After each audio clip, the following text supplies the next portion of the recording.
Hello dear students. तो science का homework start करते हैं। तो साइंस का होमवर्क देखिए आप स्क्रीन पे। एक्चुअली क्या हुआ है कि एक प्रॉब्लम हुई है, मेरी कोई बुक्स ले गया है आपकी क्लास सेवन्थ की। तो जिस बच्चे पे भी है प्लीज़ मुझे रिटर्न कर दीजिए, क्योंकि मेरा होमवर्क हो गया है ख़राब और मेरे पास नहीं है बुक। तो बुक नहीं होने के कारण पेजेस का प्रॉब्लम आ रहा है। तो जिस बच्चे के पास बुक है, अगर वो वीडियो देखता है तो प्लीज़ मुझे मैसेज करे, सर मेरे पास बुक है, ताकि मैं क्या करूं कि मैं उसकी बुक से फ़ोटो क्लिक करके आपके होमवर्क को आपकी बुक से रेगुलर कर पाऊँ। आज बुक ना होने के कारण मैं इससे आपको स्टार्ट कर रहा हूँ।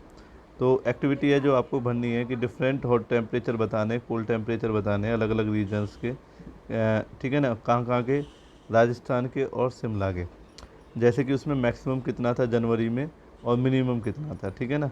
ऐसे ही शिमला का बताना है कि मैक्सिमम कितना था और मिनिमम कितना था। अब काफ़ी बच्चे कह रहे होंगे sir we are not from Shimla and Rajasthan, हम ना शिमला से ना राजस्थान से, so how can we do, तो हम कैसे करें। तो बेटा you can use the net, आप नेट का यूज़ कीजिए। और net I already told you, meteorological department give the details of every temperatures या क्लाइमेट्स डिटेल्स जो भी आपको चाहिए, that is provide by the meteorological department of government. तो that you will search from the net. Net में राजस्थान के maximum temperature थे, minimum temperature थे। आज की डेट में तो गूगल पे भी आप जा सकते हैं, गूगल पे यू कैन सर्च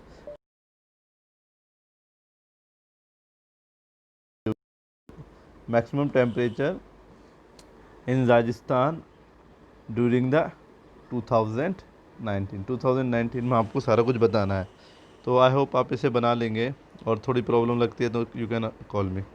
दूसरा है इसमें क्लाइमेट और अडेप्टेशन। क्लाइमेट हमारा हो चुका है, अडेप्टेशन का मतलब होता है अडेप्ट करना, अडेप्ट। ठीक है, अडेप्ट कैसे, जैसे कोई किसी को गोद ले लेता, दैट मीन्स अडेप्ट, मतलब उसने अपनी हैबिट बना ली है, उसे हैबिट बनाया है, हैबिट यू कैन से। तो अडेप्टेशन का मतलब होता है हैबिट्स कह दीजिए, या फिर अडेप्ट करना कह दीजिए, किसी चीज़ को अपने ऊपर अडेप्ट कर लेना। अब क्या होता है कि आप देखिए, जो मैं दिखाना चाहता हूँ ध्यान से देखते रहना, कि आपके पास ना जो क्लाइमेट्स हैं वो तीन तरीके से आते हैं। जैसे कि यहाँ पर देखिए आपको दिखाई दे रहा होगा स्नो, ये बर्फ़ वाले आपको एनिमल्स दिख रहे हैं, ठीक है। फिर आपको देखिए, यहाँ देखिए जो ये फॉक्स है ये कैसी है आपको पता है, राजस्थान रेगिस्तान वाली है। ऐसे ये कंगारू रैट जो आपका रेगिस्तान का है, ये देखिए ये सभी किसके, रेनी सीजन के। तो हमारी जो चीज़ें हैं उन्हें तीन जगह बांटा गया है। एक रेनी सीजन पे, क्लाइमेट्स को यू कैन से, क्लाइमेट्स आपको मैंने पहले ही बता दिया था, थ्री टाइप्स में डिवाइड किया गया है। आपका रेनी, पोलर, ठीक है, और क्या हो गया, एक और रह गया, डेजर्ट। तो तीनों में पढ़ना है। अब एडेप्टेशन क्यों पढ़ा रहा है, एडेप्टेशन पढ़ाने का मतलब है कि तीनों में जीव जंतु रहते हैं, एनिमल्स रहते हैं, ट्रीज बर्ड्स वगैरह रहते हैं, तो वो क्या अडेप्ट कर चुके हैं अपनी लाइफ में। तो बात करते हैं अडेप्टेशन के पहले से, कि फर्स्ट क्वेश्चन आपके पास आता है यहाँ पर कि polar bear. So where we can see polar bear. तो आप वीडियो को पॉज करके या बैक करके लिख लें question, where we can see polar bear. तो पोलर बियर आपको देखिए अडेप्टेशन में आता है क्लाइमेट्स में, जहाँ पोलर रीजन होता है। पोलर रीजन ऊपर होता है और साउथ नीचे होता है, तो पोल ऊपर और नीचे होते हैं। तो यहाँ बहुत ज़्यादा सर्दी होती है, सर्दी के कारण वहाँ के जो एनिमल्स हैं वो आप देख रहे हैं यहाँ पर हैं।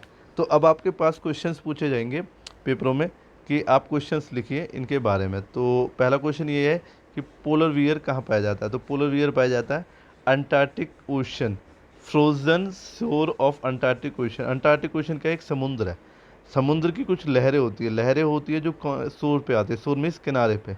तो कह रहा है कि जो भालू है वो शोर ऑफ अंटार्कटिक रीजन पे पाया जाता है। ग्रीनलैंड एक कंट्री है, Canada that is also country.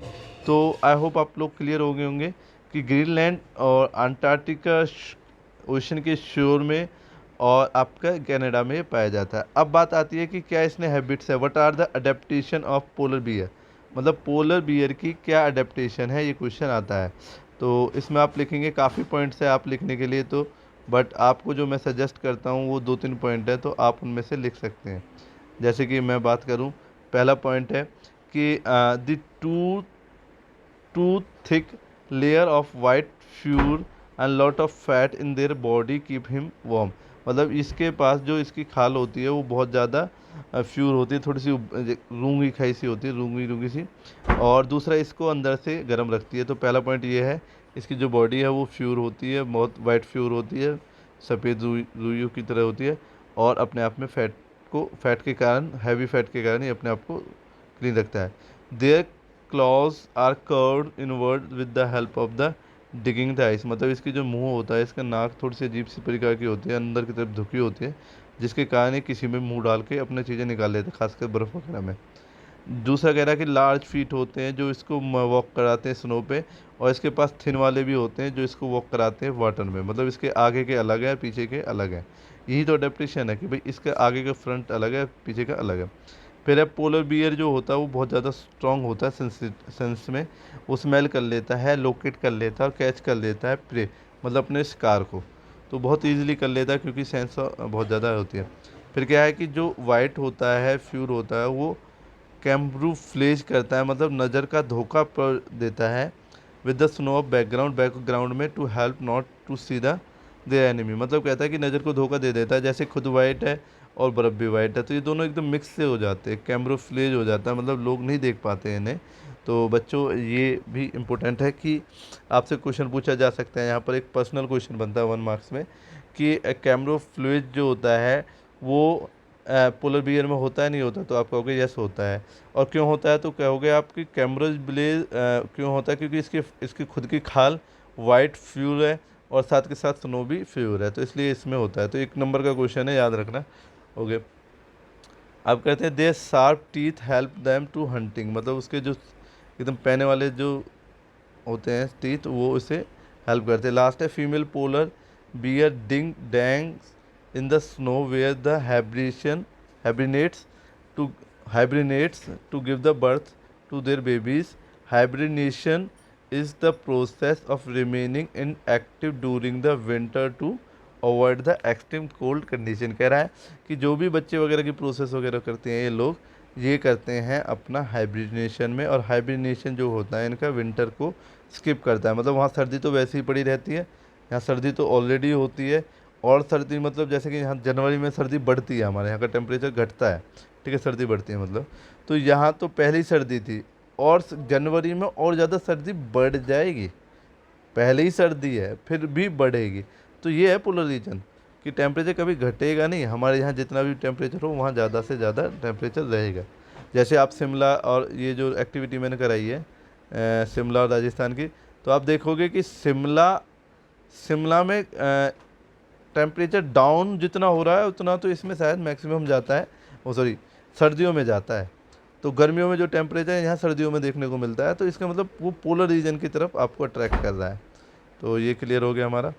तो ये आप इसमें से कोई भी 4 लिख देंगे। जैसे मैं अपनी तरफ से करूँ तो आपको फर्स्ट, सेकंड, थर्ड और स्मेल वाला कहाँ गया, इधर polar bear have the very strong 4।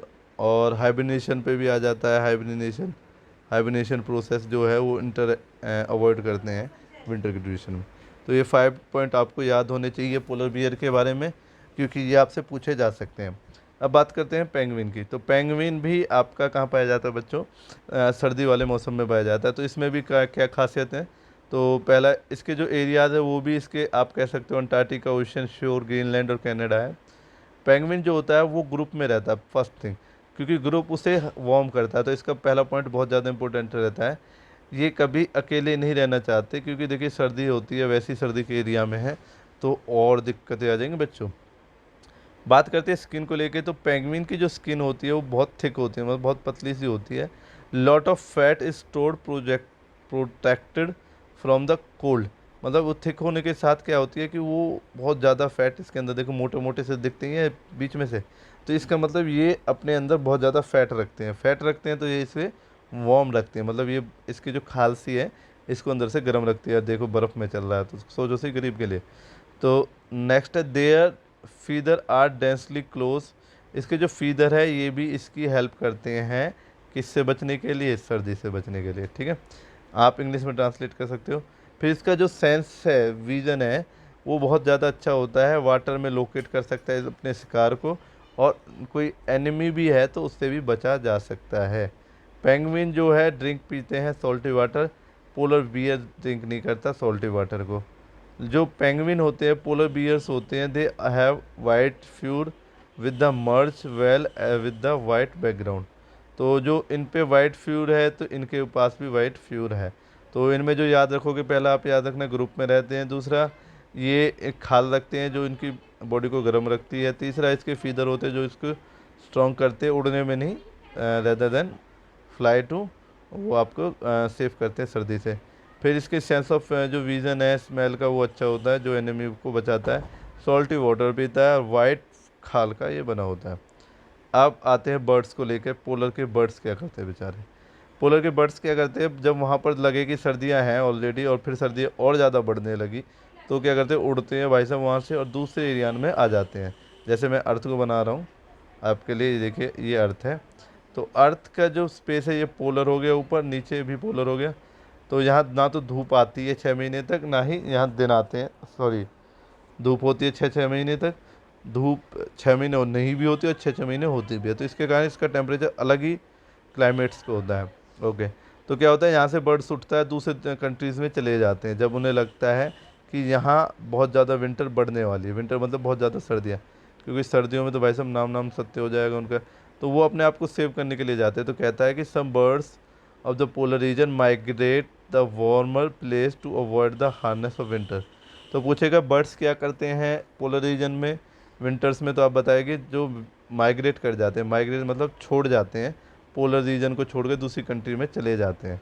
जब एक बॉर्डर को दूसरी बॉर्डर में हम पास करते हैं तो उसे माइग्रेट्स कहा गया है।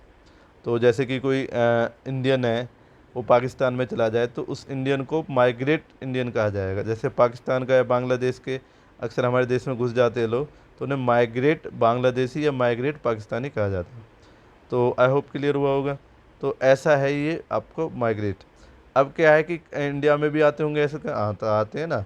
साइबेरियन क्रेन देखी आपने? साइबेरियन चील नहीं देखी? बगुला कहते हैं जिसे आप, ठीक है। जो आता है भारतपुर में और सुल्तानपुर बर्ड सेंचुरी के अंदर। अच्छा, नाम सुने हुए हैं? याद रखना साइबेरियन, ये 1 मार्क्स का क्वेश्चन है। साइबेरियन क्रेन कहाँ आती है? तो भारतपुर और सुल्तानपुर बर्ड सेंचुरी में आती है माइग्रेट होकर विंटर्स में। और फिर दूसरी बात यह है कि ये वापसी भी चली जाती है। The winter and the return back to Siberia when the winter is past. जैसे ही सर्दियाँ यहाँ की ख़त्म वहाँ की ख़त्म हो जाती है एक्सट्रीम, तो ये वापसी चली जाती है। साइबेरियन कौन है? देखो ये हीरा बगुला। हाँ, अब सोच रहे होंगे ये तो बहुत देखा सर। हाँ तो बेटा मैंने कौन सा कहा जी नहीं देखा, तो आपके पास ये देखा हुआ, ठीक है। तो आई होप आप समझे होंगे। ऐसे ही यहाँ पर और भी बहुत सारे एनिमल्स हैं जो आपको मतलब कोल्ड टेम्परेचर पे देखने पड़ते हैं। और ये वाइट फॉक्स हो गई, ये आपके उल्लू हो गया, ओवल हो गया, ये आपके एनिमल्स हो गए। तो ये एनिमल्स है जो रहते हैं। अब हम जो नेक्स्ट क्लास पढ़ेंगे उसमें पढ़ेंगे कि जो रेगिस्तानी है, जैसे ये फॉक्स है, फॉक्स के देखिए बड़े बड़े कान होते हैं जो इसे हेल्प करते हैं गर्मी से बचने के लिए डेजर्ट में। ऐसे ही इसके पास बड़ी पूंछ होती है, इसका भी कुछ बेनिफिट होता है। तो ये चीज़ें हम डिस्कस करेंगे नेक्स्ट वीडियो में। फिर इसके बाद जो ऊँट है, ऊँट के जो पीठ है इसका बहुत बड़ा बेनिफिट होता है, उसको भी हम बात करेंगे। एनर्जी देती है और वाटर देती है। फिर ऐसी जो भी हमारे पास जो बेसिक है, जैसे इसकी चोंच बहुत बड़ी होती है, तो इसकी चोंच से क्या फ़ायदा है, समझ रहे हैं ना। ओके, तो आई होप यहाँ तक आप लोग क्लियर है। अब कोई बच्चा कह रहा होगा कि सर चोंच को ही कह सकते हैं, इन्हें क्या कहा जाएगा? तो इसे कहा जाता है बीक, ठीक है। तो नेक्स्ट क्लास में हम डिस्कस करेंगे और आगे के लेकर। अब तक के लिए आपने कितने क्वेश्चन करे हैं आज के लिए? होमवर्क में दोबारा से रिवाइज़ कर देता हूँ। होमवर्क में पहला तो ये चार्ट है, ठीक है, जो आपको बनाना है, ये चार्ट पूरा 12 महीने का। सेकंड आपको ये पोलर बियर कहाँ पाया जाता है वो लिखना है। फिर पोलर बियर के कुछ पॉइंट्स लिखने हैं। ऐसे पेंगुइन कहाँ पाया जाता है वो लिखना, पेंगुइन का भी यही आ जाएगा। फिर पेंगुइन के कुछ पॉइंट्स आपको नोटपैड में लिखने हैं। फिर बर्ड्स में आपको लिखना है, बर्ड्स माइग्रेट करते हैं पोलर रीजन के, हाँ, जब सर्दियाँ बहुत ज़्यादा होती है। फिर आप लिखेंगे एग्जाम्पल में साइबेरियन जो होता है वो भारतपुर और सुल्तानपुर की तरफ आ जाता है, ठीक है। नेक्स्ट में जो हम डिस्कस करेंगे, हम रेनी डेजर्ट वाले लेंगे और उससे नेक्स्ट वाले में हम रेनी लेंगे। तो तब तक के लिए बच्चों आप अपना होमवर्क कीजिए, नेक्स्ट वीडियो में मिलते हैं। मैं बोलता बहुत तेज़ हूँ, आप सही कह रहे हैं, बट बच्चे क्या है कि सिलेबस बहुत जल्दी करना है क्योंकि पेपर आ रहे हैं। Thank you.